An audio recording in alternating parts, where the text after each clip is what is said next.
RS Praveen Kumar BRS పార్టీకి సంబంధించిన senior నాయకులు మాజీ ఐపీఎస్ అధికారి మాట్లాడదాం. మొన్న వచ్చారు, మీరు ఒక కంప్లైంట్ చేసి వెళ్ళిపోయారు. ఈ రోజు వచ్చారు, ఒక కంప్లైంట్ చేశారు. ఎట్లా ఉంది రెస్పాన్స్?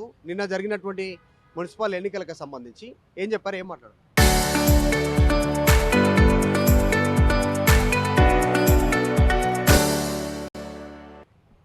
మేము రెస్పాన్స్ ఏముంటుంది, రేవంత్ రెడ్డి చేతిలో ఉన్నది.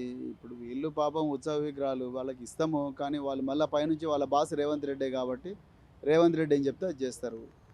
మేము నిన్న మున్సిపల్ ఎలక్షన్ల సందర్భంగా మేము చాలా క్లియర్గా చూసినాం, బీఆర్ఎస్ నాయకుల మీద ఘోరంగా దాడులు జరిగినాయి.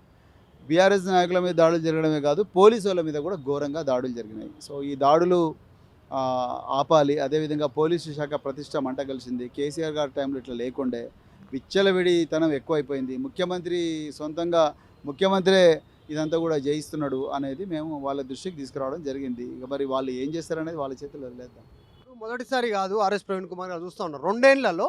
గతంలో సీఐని, అరే ఆ సీఐ ఎక్కడున్నాడు, వాని ఇక్కడ విలువండి అనేటువంటిది మైనంపల్లి రోహిత్ నడి చౌరస్తలో మాట్లాడారు.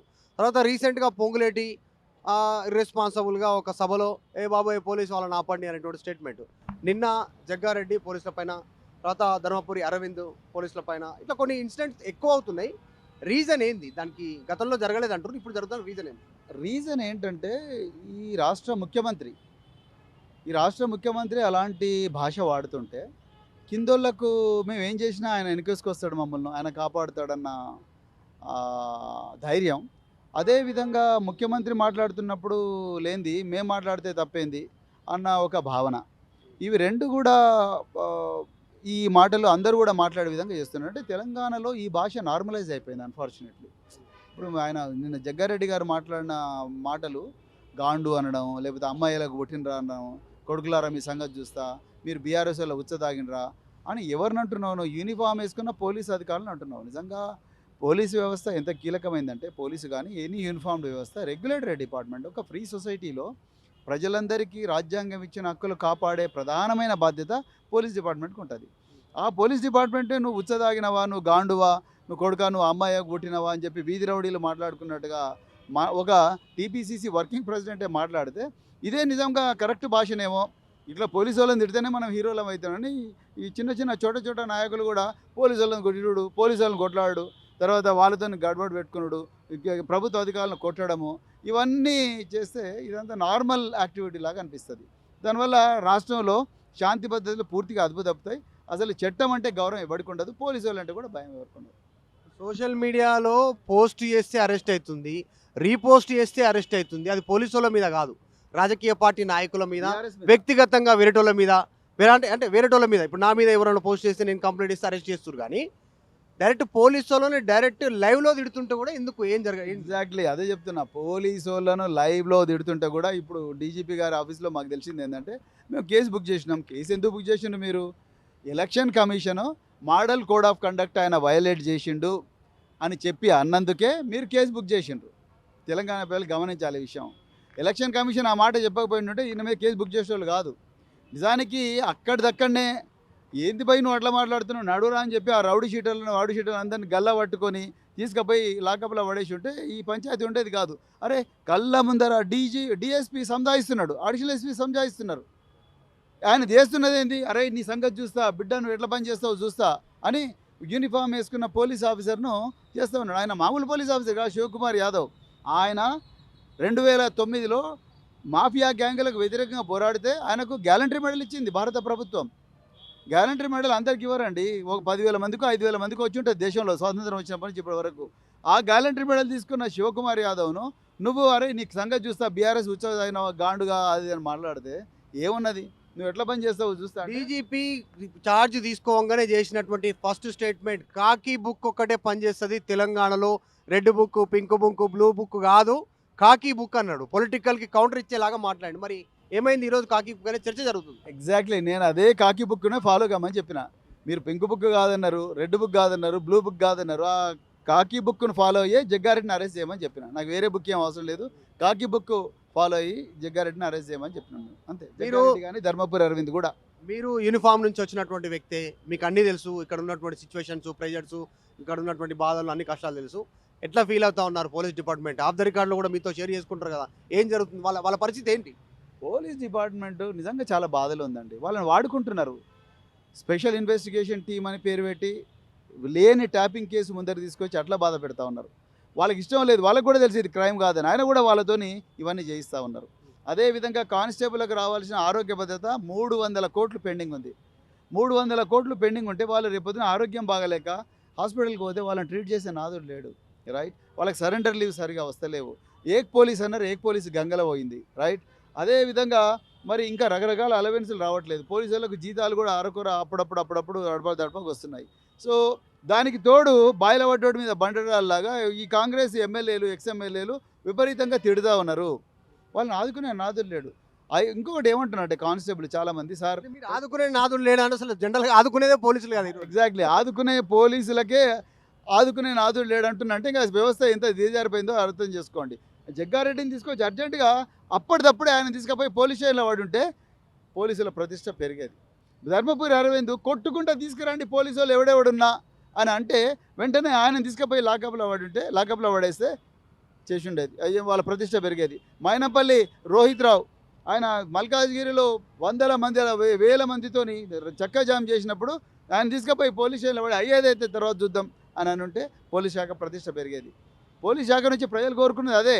ఎవరైనా ఏ పార్టీ అయినా కూడా చట్టానికి అతీతులు కాదు. వాడు ఎంత పెద్దోడైనా చిన్నోడైనా అందరూ కూడా ఇలా చూడాలి. జగ్గారెడ్డికి ఒక న్యాయం, కింద నీకొక న్యాయం, నాకొక న్యాయం, ఇది ఎట్లా అండి?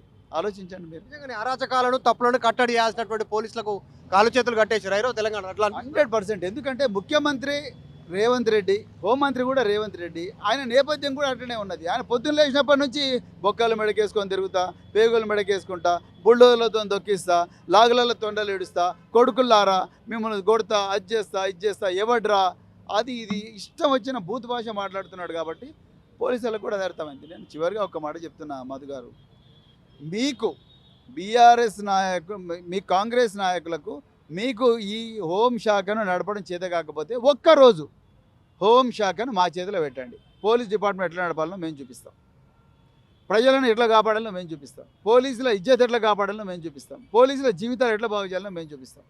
మీకు చేత కాకపోతే అంతే తప్ప మీరు ఇష్టం వచ్చినట్టు ఇక్కడ కూర్చొని మీరు హోంమంత్రి తర్వాత ముఖ్యమంత్రి, మీరు పోలీసు వాళ్ళకంతా మీరు బాగా తిట్టండి, పోలీసు వాళ్ళు మీరు హీరోలు అవుతారని చెప్పి హీరోలు అవుతారని మరి ముఖ్యమంత్రి స్వయాన ఇన్స్ట్రక్షన్ ఇస్తుంటే ఏముంటుంది అండి? అంటే మీరు ల్యాండ్ ఆర్డర్ సెట్ చేస్తారు నిజంగా ఒకవేళ అట్లా ఛాన్స్ ఉంటే.